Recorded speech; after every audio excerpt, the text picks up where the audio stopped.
ഇമാം ബുഖാരി റഹ്മത്തുള്ളാഹി അലൈഹി സ്വഹീഹിൽ ഉദ്ധരിച്ച ഒരു സംഭവം കാണാൻ കഴിയും. ഔഫ് ഇബ്നു തുഫൈൽ റളിയല്ലാഹു അൻഹുവിൽ നിന്ന് ഉദ്ധരിക്കുകയാണ്. ആയിഷ റളിയല്ലാഹു അൻഹ, അല്ലാഹുവിന്റെ റസൂലിന്റെ ഭാര്യയായിരുന്ന നമ്മുടെ ഉമ്മയായ ആയിഷത്ത് സിദ്ദീഖ റളിയല്ലാഹു അൻഹ, നബി തങ്ങളുടെ വഫാത്തിന് ശേഷം 40-ലേറെ കൊല്ലം സ്വഹാബത്തിനും താബിഈങ്ങൾക്കും ഇൽമു പഠിപ്പിച്ചു കൊടുത്ത ഒരു പണ്ഡിതയാണ് ഉമ്മയായ ആയിഷ റളിയല്ലാഹു അൻഹ. ആയിഷ ബീവിയുടെ ചെറുപ്പകാലത്തെ കഥകളും നബിതങ്ങളുമായി ഉണ്ടായ ഇച്ചിരി പിണക്കങ്ങളും നബിതങ്ങളോടുള്ള സംസാര ശൈലികളും അതൊക്കെ നമ്മൾ കേട്ട് പരിചയപ്പെട്ടതായിരിക്കും. പക്ഷേ അതിനുശേഷം മഹദിയുടെ ജീവിതം വല്ലാത്തൊരു അത്ഭുതമാണ്. ദാനധർമ്മം എന്ന് പറഞ്ഞാൽ കൈയഴിഞ്ഞു കൊടുക്കുകയാണ്. മുആവിയ റളിയല്ലാഹു അൻഹു അടക്കമുള്ള ആളുകൾ, അബ്ദുല്ലാഹി ഇബ്നു സുബൈർ എന്നവരെ പോലെയുള്ള ആളുകളൊക്കെ ചില സമയത്ത് 10,000 ലക്ഷക്കണക്കിന് ദിർഹമുകളൊക്കെ ആയിഷ ബീവി റളിയല്ലാഹു അൻഹയുടെ കയ്യിൽ കൊണ്ടുവന്ന് കൊടുക്കുന്നതാണ്. അത് ഒരു ദിവസം അസ്തമിക്കുന്നതിന്റെ മുമ്പേ ആയിഷ റളിയല്ലാഹു അൻഹ എല്ലാവർക്കും കൊടുത്തു തീർക്കും. അപ്പോഴാണ് അവിടുത്തെ ഖാദിമത്തായ മൗലാത്ത് ചോദിച്ചത്, അല്ല ഉമ്മ, നിങ്ങൾക്കിന്ന് നോമ്പല്ലേ, ഈ നോമ്പ് തുറക്കാൻ നേരത്ത് ഒരു ഇറച്ചി കഷ്ണം വാങ്ങിക്കാൻ 1 ദിർഹം, ലക്ഷക്കണക്കിൽ നിങ്ങൾ ചെലവഴിച്ചില്ലേ ആർക്ക്? പാവപ്പെട്ടവർക്ക്. 1 ദിർഹം നിങ്ങൾ ബാക്കി വെച്ചിരുന്നെങ്കിൽ ലഷ്തറൈനാ ബിഹാ ലക ലഹ്മ, ഒരു ഇറച്ചി കഷ്ണം നിങ്ങൾക്ക് വേണ്ടി വാങ്ങിക്കാമായിരുന്നല്ലോ. ഈ നോമ്പ് തുറക്കണ നേരത്ത് ഒരു എണ്ണയും ഉണക്കറൊട്ടിയും അല്ലാതെ ഒന്നുമില്ലല്ലോ ഉമ്മ, എന്തേ നിങ്ങൾ 1 ദിർഹം ബാക്കി വെച്ചുകൂടായിരുന്നു നോമ്പ് തുറക്കുമ്പോ ഒരു നല്ല ഭക്ഷണത്തിന്? അപ്പൊ ആയിഷ റളിയല്ലാഹു അൻഹ, ഹല്ലാ ദക്കറതീനി, എന്തെന്നോട് ഓർമ്മിപ്പിച്ചു തരാതിരുന്നത്? എനിക്കത് ഓർമ്മ ഉണ്ടായിരുന്നില്ലല്ലോ, എന്നാലും നമുക്കതും ബാക്കി വെച്ചു. മോളെ, ഞാൻ ചെയ്തു പോയൊരു നന്മയെ സംബന്ധിച്ച് നീ എന്നെ വിഷമിപ്പിക്കരുത്. അതിന്റെ നന്മ നഷ്ടപ്പെടാനും പ്രതിഫലം നഷ്ടപ്പെടാനും അത് കാരണമായേക്കും. ചെയ്തു കഴിഞ്ഞിട്ട് പിന്നെ വേണ്ടില്ലായിരുന്നു എന്ന് തോന്നുക. ഇവിടെ വല്ല ആവേശത്തിലൊക്കെ എന്തെങ്കിലുമൊക്കെ വിളിച്ചു പറഞ്ഞാൽ അത്ര തരാ, പിന്നെ വേണ്ടില്ലായിരുന്നു, കഴിഞ്ഞു, അതുകൊണ്ട് വലിയ കാര്യമില്ല. അങ്ങനെ ആവരുത്. എന്തെങ്കിലുമൊക്കെ നന്മ ചെയ്തു, ചിലപ്പോ വാപ്പ പറയല്ലേ ഉമ്മ പറയും, ഈ എന്തിനാ അങ്ങനെയൊക്കെ ചെയ്തത്? അല്ല പെങ്ങള് പറയും, ഞങ്ങളിവിടെ ഉണ്ടാവും, ഞങ്ങൾക്ക് എന്നാ പോരായിരുന്നോ, നാട്ടുകാരെ സഹായിക്കേണ്ട വല്ല കാര്യമുണ്ടോ? ഇങ്ങനെയൊക്കെ ചെയ്ത നന്മയെ ഇല്ലാതെയാക്കാൻ പല പിശാചുക്കളും ഉണ്ടാവുന്നതാണ്. അപ്പൊ ആയിഷ റളിയല്ലാഹു അൻഹ പറയാണ്, മോളെ ഇനി എന്നോടത് പറയല്ലേ, ഞാനത് കൊടുത്തു കഴിഞ്ഞു, ലിവജ്ഹില്ല, അള്ളാഹുവിന്റെ വജ്ഹിന് വേണ്ടി കൊടുത്തു കഴിഞ്ഞു. റസൂലുള്ളാഹി സ്വല്ലല്ലാഹു അലൈഹി വസല്ലമ തങ്ങൾ കഴിഞ്ഞാൽ, അബൂബക്കർ സിദ്ദീഖ് റളിയല്ലാഹു അൻഹു കഴിഞ്ഞാൽ, വാപ്പയാണ് സിദ്ദീഖ് റളിയല്ലാഹു അൻഹു, സൗജാണ്, റസൂലാണ് റസൂലുള്ളാഹി സ്വല്ലല്ലാഹു അലൈഹി വസല്ലം. അവിടുന്ന് കഴിഞ്ഞാൽ പിന്നെ ആയിഷ റളിയല്ലാഹു അൻഹയ്ക്ക് ഏറ്റവും ഇഷ്ടപ്പെട്ട ആള് അബ്ദുല്ലാഹി ഇബ്നു സുബൈർ റളിയല്ലാഹു അൻഹുവാണ്, സ്വന്തം സഹോദരി പുത്രൻ. അത്രയും ഇഷ്ടപ്പെട്ട ആൾ വേറെ ഉണ്ടായിരുന്നില്ല എന്നാ. കാന അഹബ്ബന്നാസി ഇലൈഹ, റസൂലുള്ളാഹി തങ്ങളുടെ വഫാത്തിന് ശേഷം അത്രമേൽ ഇഷ്ടമുണ്ടായിരുന്ന മറ്റൊരാൾ ആയിഷ ബീവി റളിയല്ലാഹു അൻഹ. അവരെ സംബന്ധിച്ചിടത്തോളം ഉമ്മയുടെ സഹോദരിയാണ്, ഖാലത്താണ്. അൽ ഖാലത്തു ബിമൻസിലത്തിൽ എളാമയോ മൂത്താമ്മയോ അങ്ങനെയല്ല പറയല്ലോ, ഉമ്മാന്റെ ജ്യേഷ്ഠത്തിക്കും അനിയത്തിക്കും ഒക്കെ അങ്ങനെയല്ല പറയാ. ഇവിടെ അങ്ങനെ തന്നെയല്ലേ, ചെറുപ്പുളശ്ശേരി വേറെ വല്ല വാക്കുണ്ടോ? എളാമ്മ മൂത്തമ്മ എന്നല്ല പറയാ. അവര് ഉമ്മയുടെ സ്ഥാനത്താണെന്ന ശറഈന്റെ കാഴ്ചപ്പാട് അങ്ങനെയാണ്. അതുകൊണ്ടാണ് അന്നൊരിക്കൽ മഹാനായ അബ്ദുല്ലാഹി ഇബ്നു ഉമർ റളിയല്ലാഹു അൻഹുവിന്റെ മുമ്പിൽ ഒരാൾ വന്നിട്ട് പറഞ്ഞു, ഇന്നി അസബതു ഹദ്ദൻ, വളരെ കുറ്റകരമായ ഒരു കാര്യം ഞാൻ ചെയ്തു പോയിട്ടുണ്ട് അബ്ദുല്ലാഹി ഇബ്നു ഉമർ എന്നവരെ, ഞാൻ എന്തു ചെയ്യും? ഇസ്ലാമിന്റെ കോടതിക്ക് മുമ്പിൽ എന്റെ ഈ കുറ്റം അറിയുകയാണെങ്കിൽ എനിക്ക് ശിക്ഷ നടപ്പാക്കപ്പെടും. അങ്ങനത്തെ ഒരു കുറ്റം ഞാൻ ചെയ്തു. എന്തെങ്കിലും വ്യഭിചാരമോ അങ്ങനത്തെ എന്തെങ്കിലും കുറ്റമായിരിക്കണം അത്. എന്തെന്ന് പറഞ്ഞില്ല. അസബതു ഹദ്ദൻ, ഇസ്ലാമിന്റെ ശിക്ഷാമുറകൾ നടപ്പാക്കപ്പെടുന്ന ഒരു കുറ്റം ഞാൻ ചെയ്തു കഴിഞ്ഞു, അതുകൊണ്ട് ഞാൻ ഇനി എന്ത് ചെയ്യും എന്ന് പറഞ്ഞു ഓടി വന്നപ്പോ മഹാനവറുകൾ ചോദിച്ചു, നിന്റെ ഉമ്മ ജീവിച്ചിരിപ്പുണ്ടോ? ഇല്ല. വാപ്പുണ്ടോ? വാപ്പയില്ല. ഉമ്മയുടെ സഹോദരിമാരെങ്കിലും ഉണ്ട്, എളാമ്മയുണ്ട്, ഉമ്മയുടെ അനുജത്തിയുണ്ട്. നീ ചെന്നിട്ട് നിന്റെ എളാമ്മക്ക് നീ നന്മ ചെയ്തു കൊടുക്കണം. ലഅല്ലഹ തുകഫിർ, നീ നിന്റെ ഉമ്മയുടെ സഹോദരിയോട് ചെയ്യുന്ന ഈ നന്മ ഒരുപക്ഷെ നീ ചെയ്ത പാപം പൊറുക്കപ്പെടാൻ കാരണമാവും. അതുകൊണ്ട് എളാമക്ക് പോയിട്ട് നല്ല നന്മ ചെയ്തു കൊടുക്ക്, സന്തോഷം ചെയ്തു കൊടുക്ക്, അവർക്ക് സഹായം ചെയ്തു കൊടുക്ക്, അവരെ സന്തോഷിപ്പിക്കേ. കാരണം സമിഅ്തു റസൂലല്ലാഹ് സ്വല്ലല്ലാഹു അലൈഹി വസല്ലം യഖൂൽ, മുത്തനബി തങ്ങൾ പറയുന്നത് ഞാൻ കേട്ടു, അൽ ഖാലത്തു ബിമൻസിലത്തിൽ ഉമ്മയുടെ സഹോദരിമാർ ഉമ്മയുടെ സ്ഥാനം തന്നെയാണ് എന്ന് പറഞ്ഞാൽ ഉമ്മക്ക് നന്മ ചെയ്താൽ എന്ത് ചെയ്യും? പാപങ്ങൾ പൊറുക്കപ്പെടും. അപ്പൊ എളാമക്ക് നന്മ ചെയ്താലും ഉമ്മയുടെ കാലശേഷം മുത്തമ്മക്ക് അത് ഉമ്മയുടെ സ്ഥാനമാണെന്നാണ്. അപ്പോ ആയിഷ റളിയല്ലാഹു തആല അൻഹ അബ്ദുല്ലാഹ് ഇബ്നു സുബൈർ എന്ന സ്വഹാബിയെ സംബന്ധിച്ചിടത്തോളം സ്വന്തം എളാമയാണ്, ഉമ്മയുടെ സ്ഥാനമാണ്. ആയിഷ റളിയല്ലാഹു അൻഹക്കാണെങ്കിലോ നബി തങ്ങളുടെ വഫാത്തിന് ശേഷം വല്ലാത്തൊരു ജീവിതമായിരുന്നു. അധികാരോടും അങ്ങനെ ഒരു ഇടപഴകലൊന്നുമില്ല, ഇബാദത്തുകളുമായി മുഴുകിയിരുന്നൊരു കാലമാണ്. അപ്പൊ വല്ലാത്ത ഇഷ്ടമായിരുന്നു അബ്ദുല്ലാഹ് ഇബ്നു സുബൈർ എന്നവരെ റളിയല്ലാഹു തആല അൻഹു. അബ്ദുല്ലാഹ് ഇബ്നു സുബൈർ റളിയല്ലാഹു അൻഹു അന്നൊരിക്കൽ ആയിഷ ബീവി ഒരു വീട് വിറ്റ കച്ചവടം നടത്തിയ ഒരു സംഭവം അറിഞ്ഞു. ആയിഷ ബീവിയുടെ ഒരു വീട് ബീവി റളിയല്ലാഹു അൻഹ കച്ചവടം ചെയ്തു. എത്രയോ 10,000 എന്തോ ദിർഹം കിട്ടിയിട്ടുണ്ട്. അപ്പോ ബീവി റളിയല്ലാഹു അൻഹ കിട്ടുന്നത് മുഴുവൻ സ്വതക്ക ചെയ്യുന്ന ശീലമാണ്. ഒരു വീട് വിറ്റിട്ട് സ്വന്തമായ ഒരു വീടോ ഒരു കൂരയോ എന്തെങ്കിലും ഒന്ന് സൗകര്യപ്പെടുത്താൻ പോലും നിൽക്കാതെ ബീവി റളിയല്ലാഹു അൻഹ എന്ത് ചെയ്തു? ആ വീട് വിറ്റ് കിട്ടിയ മുഴുവൻ കാശും അന്ന് അങ്ങോട്ട് സ്വതക്ക ചെയ്ത് തീർത്തു, സ്വതക്ക ചെയ്തു തീർത്തു. കാരണം അഷ്റഫുൽ ഖൽഖിൽ നിന്ന് പഠിച്ചവരാണ് ആയിഷ റളിയല്ലാഹു അൻഹ. ആയിഷ, ഞാൻ എന്റെ വീട്ടിൽ ഒരു ദിർഹമോ ഒരു ദീനാറോ ബാക്കി വെച്ചത് ഓർമ്മ വന്നു, ഞാൻ അതുകൊണ്ടാണ് പെട്ടെന്ന് പള്ളിയിൽ നിന്ന് ഓടി വന്നത്. സ്വഹാബികൾ ചോദിച്ചു അഷ്റഫുൽ ഖൽഖിനോട് സ്വല്ലല്ലാഹു അലൈഹി വസല്ലം, നിസ്കാരം കഴിഞ്ഞ് പെട്ടെന്ന് നബി തങ്ങൾ വീട്ടിലേക്ക് ഓടുകയാണ്. എന്തേ നബിയെ വിഷയം? വീട്ടുകാർ ചോദിക്കുന്നു, സ്വഹാബത്ത് ചോദിക്കുന്നു, നബിയെ അങ്ങ് നിസ്കാരം കഴിഞ്ഞ് പെട്ടെന്ന് പോയല്ലോ, എന്ത് പറ്റി? എന്റെ വീട്ടിൽ ചില ദീനാറോ ദിർഹമോ ആരോ തന്ന് ഏൽപ്പിച്ചത് ഉണ്ടെന്ന് എനിക്ക് ഓർമ്മ വന്നു, അത് പാവപ്പെട്ടവർക്ക് വിതരണം ചെയ്യാതെ എന്റെ മനസ്സിന് സമാധാനം വരൂല, അതുകൊണ്ട് ഞാൻ പോയതാണ് പെട്ടെന്ന് വിതരണം ചെയ്യാൻ. അതാണ് റസൂലുള്ളാഹി സ്വല്ലല്ലാഹു അലൈഹി വസല്ലം നബി തങ്ങൾ എന്ന് കണ്ടുപിടിച്ച ഒരു ശീലമാണത്.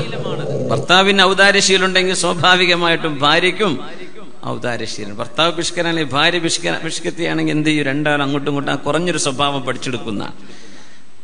അപ്പോ ആയിഷ റളിയല്ലാഹു അൻഹ എന്ന് മഹദി പഠിച്ചത് ആരിൽ നിന്നാണ്? നബി തങ്ങളിൽ നിന്നാണ് സ്വല്ലല്ലാഹു അലൈഹി വസല്ലം. ആ വീട് വിറ്റ മുഴുവൻ കാശും മഹദി റളിയല്ലാഹു അൻഹ അന്നക്കന്ന് സ്വതക്ക ചെയ്തു എന്ന വിവരം കേട്ടപ്പോ അബ്ദുല്ലാഹ് ഇബ്നു സുബൈർ എന്നവർക്ക് ഇത് പിടിച്ചില്ല.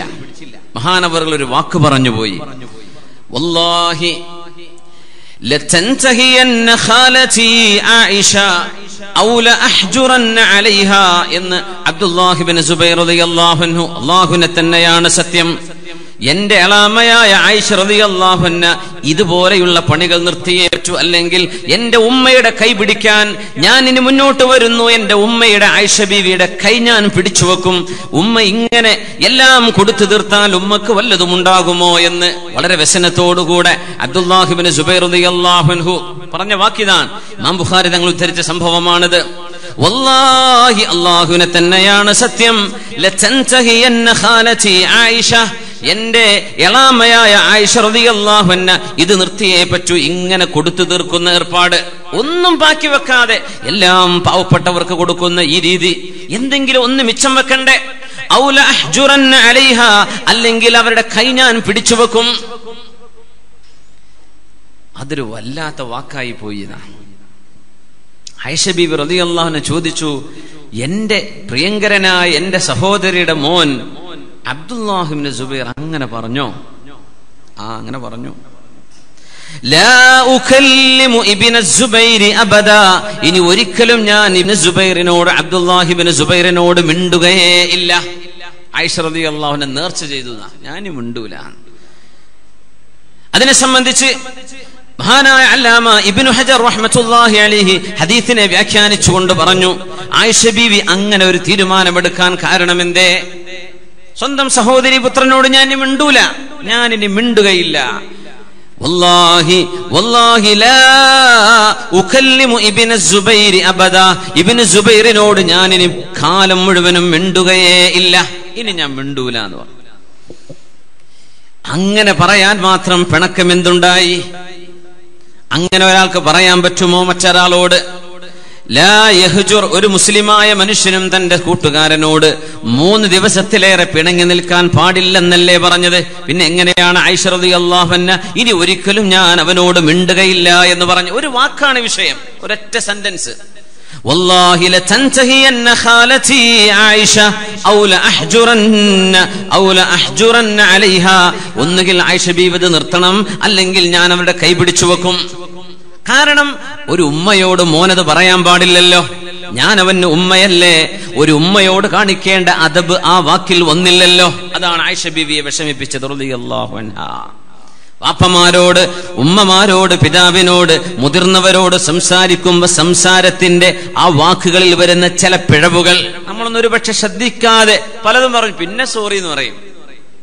സാരല്ല കേട്ടോ, ഞാൻ അത്രയൊന്നും ഉദ്ദേശിച്ചിട്ടില്ല എന്ന് പറയും. ചിലരങ്ങനെ അങ്ങോട്ട് പൊട്ടിത്തെറിക്കും, പിന്നെ വന്നിട്ട് കാൽക്ക വീഴും.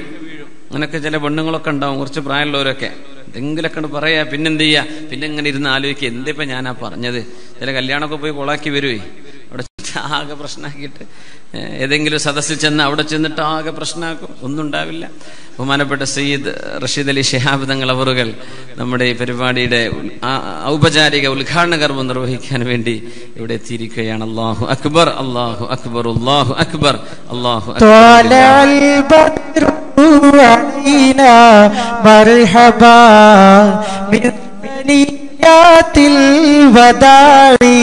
مرحبا واجب الشكر علينا مرحبا ما دعا لله داعي مرحبا ما دعا لله داعي مرحبا. ബഹുമാനപ്പെട്ട തങ്ങൾ ഉച്ചയ്ക്ക് എറണാകുളത്ത് നിന്നാണ് പോയി വരുന്നത്. അത്രയും ദൂരെ യാത്ര ചെയ്തിട്ട് നമ്മുടെ ഈ പരിപാടി സംബന്ധിക്കാൻ വേണ്ടി തങ്ങൾ വളരെ ദൂരം യാത്ര ചെയ്ത് ക്ഷീണിച്ചെത്തിയിരിക്കുകയാണ്. ബഹുമാനപ്പെട്ട പാണക്കാട് കുടുംബം, സയ്യിദന്മാർ, അഷ്റഫുൽ ഖൽഖ് റസൂലുള്ളാഹി സ്വല്ലല്ലാഹു അലൈഹി വസല്ലം തങ്ങളിലേക്ക് ചേർന്ന് നിൽക്കുന്ന ആ ഒരു ചോരബന്ധമുള്ള തിരുനബിയുടെ ആ ഒരു പൈതൃകമായി കിട്ടിയ ഒരു മഹത്തായ ഈ ഉമ്മത്തിന് കിട്ടിയ അള്ളാഹു നൽകിയ വലിയൊരു അനുഗ്രഹം. അള്ളാഹു തആല നമ്മുടെ സയ്യിദന്മാർ, സാദാത്യങ്ങൾ, ഉലമാ എല്ലാവരെയും സർവ്വശർറുകളിൽ നിന്നും അള്ളാഹു കാത്ത് രക്ഷിക്കട്ടെ. അവരുടെ ജീവിതത്തിലും കുടുംബത്തിലും യാത്രകളിലും എല്ലാം അള്ളാഹു ഖൈറും ബറക്കത്തും നൽകട്ടെ എന്ന് ദുആ ചെയ്യുന്നു. ബഹുമാനപ്പെട്ട തങ്ങൾ, എനിക്കറിയാം ഒരു ദിവസം തന്നെ ചില സമയത്തൊക്കെ 18ഓളം പരിപാടികൾ ഉണ്ടായ ദിവസങ്ങൾ ഉണ്ടായിട്ടുണ്ട്. അപ്പം അത്രയും കൂടുതൽ യാത്രയും ഒരുപാട് സ്ഥലങ്ങളിൽ എത്തിപ്പെടേണ്ടതുമാണ്. ബഹുമാനപ്പെട്ട തങ്ങളുടെ വിലപ്പെട്ട സമയം അതിന്റെ ബഹുമാനം മാനിച്ചുകൊണ്ട് തന്നെ പരിപാടിക്കിടയിൽ ബഹുമാനപ്പെട്ട തങ്ങളുടെ ഉദ്ഘാടനം നടക്കട്ടെ. അത് കഴിഞ്ഞതിന്റെ ശേഷം നമുക്ക് വിഷയത്തിലേക്ക് തിരിച്ചു വരാം ഇൻഷാ അല്ലാഹ്. അസ്സലാമു അലൈക്കും വറഹ്മത്തുള്ളാഹി.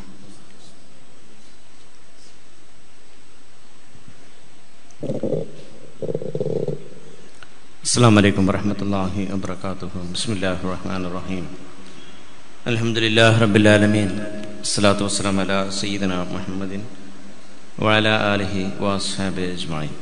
ബഹുമാന്യനായ അധ്യക്ഷൻ കെ അബ്ദുൽ അസീസ് ഫൈസി, വേദിയിൽ സ്വാഗതം ആശംസിച്ച പി മുഹമ്മദ് അലി, മുഖ്യപ്രഭാഷണം നടത്തുന്ന സംസാറുൽ ഖുതബി, ദുആക്ക് നേതൃത്വം നൽകുമെന്നേറ്റ അമ്പിച്ചുകോത്തങ്ങൾ ബാലവിധം കൊടക്കാട്, വേദിയിലും സദസ്സിൽ സന്നിഹിതരായിട്ടുള്ള മറ്റു വിശിഷ്ടാതിഥികളെ, എൻ്റെ സഹോദരന്മാരെ, വിദ്യാർത്ഥികളെ, നാം ഇന്നിവിടെ ഒരുമിച്ച് കൂട്ടിയിട്ടുള്ള തന്നെ കുറ്റിക്കോട് ബദർ മഹൽ മുസ്ലിം ജമാഅത്ത് കമ്മിറ്റിയുടെ ആഭിമുഖ്യത്തിൽ നടക്കുന്ന മത പ്രഭാഷണ വേദിയിലാണ് ഒരുമിച്ച് കൂട്ടിയിട്ടുള്ളത്. അല്ലാഹു നമ്മുടെ ഈ സംഘം ഒരു സ്വാലിഹായ അമലായ സൽക്കർമ്മ അള്ളാഹു നമ്മെ സ്വീകരിച്ച് അർഹമായ പ്രതിഫലം അള്ളാഹു നമുക്ക് ഇരുവീട്ടിൽ നൽകി അനുഗ്രഹിക്കുമാറാവട്ടെ.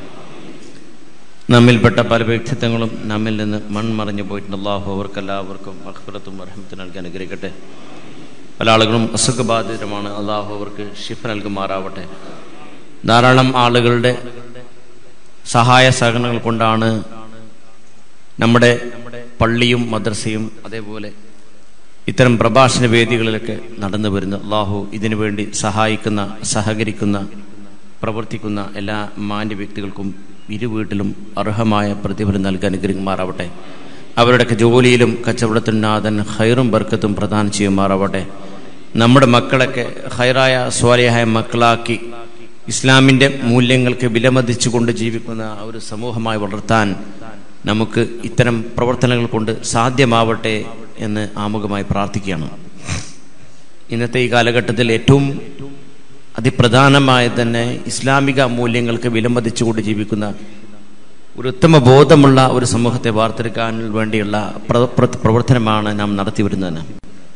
നമ്മുടെ മക്കൾക്ക് ദീനിനെക്കുറിച്ചുള്ള അറിവ് പകരുകയും അത് നമ്മുടെ നാടിൽ നമ്മുടെ കുടുംബം എല്ലാവരും ദീൻ ഉൾക്കൊണ്ടുകൊണ്ടുള്ള ജീവിതം അവരുടെ ജീവിതത്തിൽ ഉൾക്കൊണ്ടുകൊണ്ട് പ്രാവർത്തികമാക്കിക്കൊണ്ട് ജീവിക്കുന്ന ഒരു സമൂഹമായി വളരാനാണ് ഇത്തരം പ്രഭാഷണ വേദികൾ കൊണ്ട് ഉദ്ദേശിക്കുന്നത്.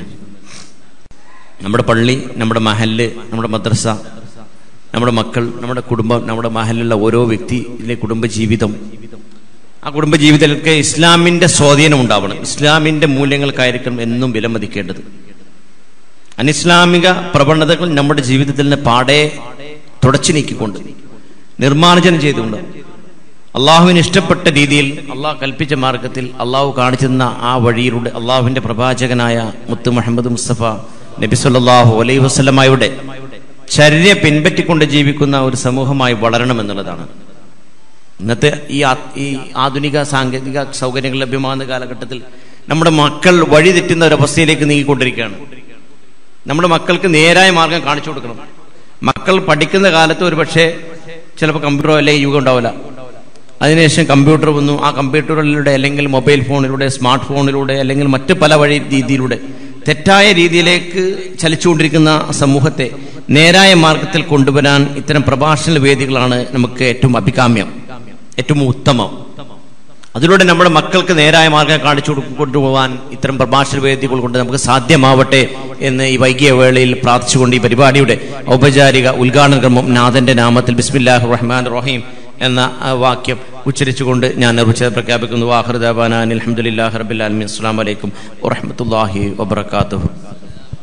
കഴിഞ്ഞ പൊതുപരീക്ഷയിൽ 7ാം ക്ലാസ്സിൽ പരീക്ഷ എഴുതി 400 മാർക്കിൽ 393 മാർക്കും കരസ്ഥമാക്കി കുറ്റിക്കോടിന്റെ അഭിമാന ഘടകങ്ങളായി മാറിയ വിദ്യാർത്ഥികളെ അനുമോദിക്കുന്നതിന് വേണ്ടി തങ്ങളെ ആദരപൂർവ്വം ക്ഷണിക്കുന്നു.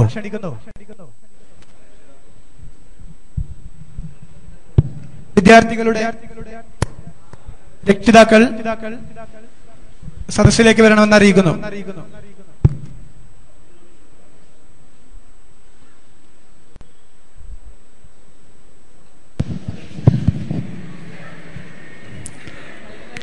ശ്രദ്ധിക്കുക,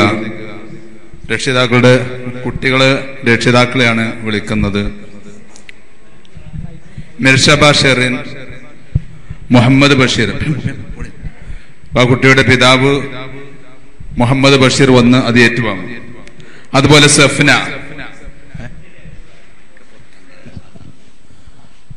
സഫ്ന എന്ന കുട്ടിയുടെ പിതാവ് സൈദലവി,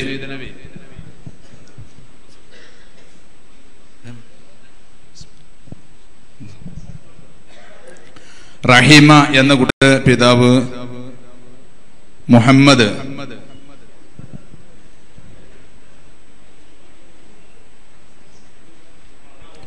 അല്ലാഹു അക്ബർ. റമീസ എന്ന കുട്ടിയുടെ പിതാവ് മുഹമ്മദ് അലി,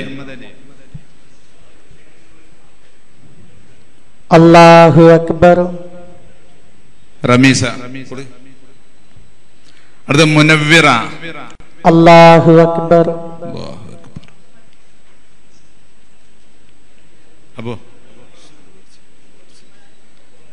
സംസീറ, അല്ലാഹു അക്ബർ.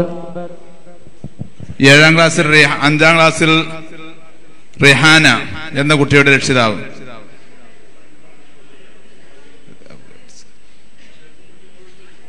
കഴിഞ്ഞ ഇനി ആ കുട്ടികളെ പഠിപ്പിച്ച ഉസ്താദുമാർക്കുള്ള അബ്ദുസമദ് റഹ്മാന്, ഹംസ മുസ്ലിയാർ, അല്ലാഹു അക്ബർ. ഹംസ മുസ്ലിയാരുണ്ടോ? എവിടെ നിങ്ങളൊക്കെ പോയി കുത്തിരിക്കുന്നത്? കഴിഞ്ഞു.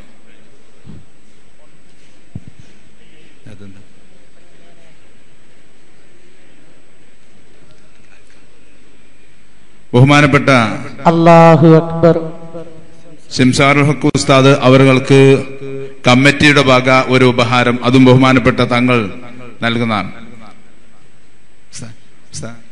അല്ലാഹു അക്ബർ അല്ലാഹു അക്ബർ അല്ലാഹു അക്ബർ.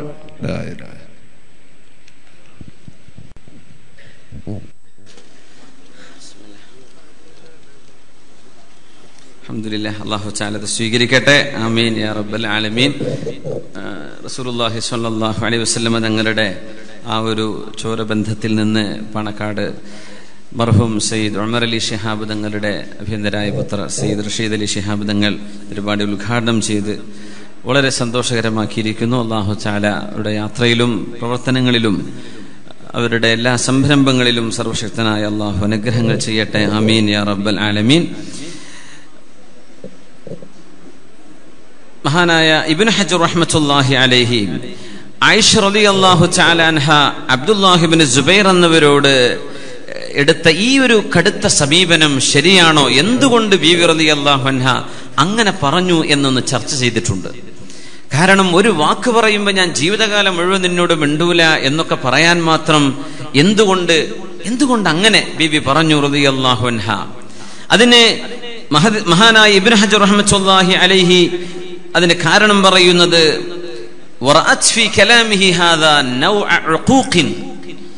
അതായത് ഒരു ഉമ്മയോടോ വാപ്പയോടോ പറയേണ്ട വാക്കല്ലല്ലോ അങ്ങനെ.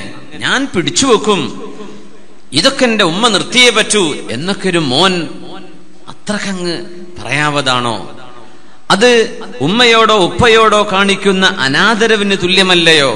അതുകൊണ്ടാണ് ബീവി റളിയല്ലാഹു അൻഹ അങ്ങനെ പറയാൻ കാരണമെന്നാണ്. അതുമാത്രമല്ല, മഹാനായ അഷ്റഫുൽ ഖൽഖ് റസൂലുള്ളാഹി സ്വല്ലല്ലാഹു അലൈഹി വസല്ലം തങ്ങൾ അന്നൊരിക്കെ തബൂക്ക് യുദ്ധവുമായി ബന്ധപ്പെട്ട് വേറൊരു സംഭവം വഴി വരാനുണ്ട്. തബൂക്ക് യുദ്ധത്തിന് വരാൻ പറ്റാത്ത വഅല സലാസത്തിൽ ലദീന ഖുല്ലിഫു എന്ന് പറഞ്ഞ മൂന്ന് വിഭാഗം, മൂന്നാളുകൾ, മഹാനായ കഅബ് റളിയല്ലാഹു അൻഹു അടക്കമുള്ള 3 പേർ, അവര് തബൂക്കിലേക്ക് വരാതിരുന്നപ്പോ 1 മാസത്തോളം നബി തങ്ങൾ അവരോട് മിണ്ടാതെ നിന്നിട്ടുണ്ട് സ്വല്ലല്ലാഹു അലൈഹി വസല്ലം. അതുമാത്രമല്ല, വാപ്പയും മക്കളും തമ്മിലുള്ള പിണക്കത്തിന് ഈ 3 ദിവസത്തിന്റെ പരിധിയില്ലാതാണ്. വാപ്പയും മക്കളും നബി സല്ലല്ലാഹു അലൈഹി വസല്ലം തങ്ങൾ അവിടുത്തെ അസ്വാജിനെ ഹജറഹുന്ന 1 മാസത്തോളം നബി തങ്ങൾ അവിടുത്തെ ഭാര്യമാരോട് സംസാരിക്കാതെ നിന്ന അനുഭവങ്ങൾ പരിശുദ്ധ ഹദീസുകളിൽ കാണാൻ കഴിയും. അപ്പോ ഇത്തരം അടുത്ത ഇടപഴകുന്ന ആളുകളുമായി, അങ്ങനെയാണല്ലോ തൊട്ടടുത്ത ആളുകൾക്ക് ഒരു വിഷമുണ്ടാക്കുമ്പോൾ വലിയ ബുദ്ധിമുട്ടല്ലേ? സ്വന്തം വീട്ടിലെ സ്വന്തം വാപ്പ, സ്വന്തം ഉമ്മ, സ്വന്തം ജ്യേഷ്ഠൻ, സ്വന്തം അനുജൻ, പെങ്ങള്, അവരിൽ നിന്നൊക്കെ ഒരു വിഷമം വരുമ്പോ സഹിക്കാൻ വലിയ ബുദ്ധിമുട്ടുണ്ടാവും. ആ പിണക്കം ഒരുപക്ഷെ നീണ്ടുപോകും. പക്ഷേ നീണ്ടു പോവരുതെന്നാണ് നമ്മൾ ശ്രദ്ധിക്കേണ്ടത്. പക്ഷെ നീണ്ടുപോയാൽ കുടുംബ ബന്ധവുമായി ബന്ധപ്പെട്ട് നോക്കുമ്പോൾ അതിന് ചില ഇളവുകളൊക്കെ ഉണ്ട് എന്ന് മഹാനായ അല്ലാമ ഇബ്നു ഹജർ തങ്ങൾ ഈ ഹദീസിനെ വ്യാഖ്യാനിച്ചുകൊണ്ട് പറഞ്ഞത് കാണാൻ കഴിയും. ഈ അബ്ദുല്ലാഹി ഇബ്നു സുബൈർ എന്നവരങ്ങ് വിഷമിച്ചു പോയില്ലേ, എന്റെ ഉമ്മ നിങ്ങൾ എന്നോട് മിണ്ടൂലാന്നോ? അതെ, ഞാൻ നിന്നോട് മിണ്ടൂല. ആയിഷ റളിയല്ലാഹു അൻഹ മിണ്ടാട്ടം നിർത്തിയെന്ന വളരെ വിഷമിച്ചു പോയി.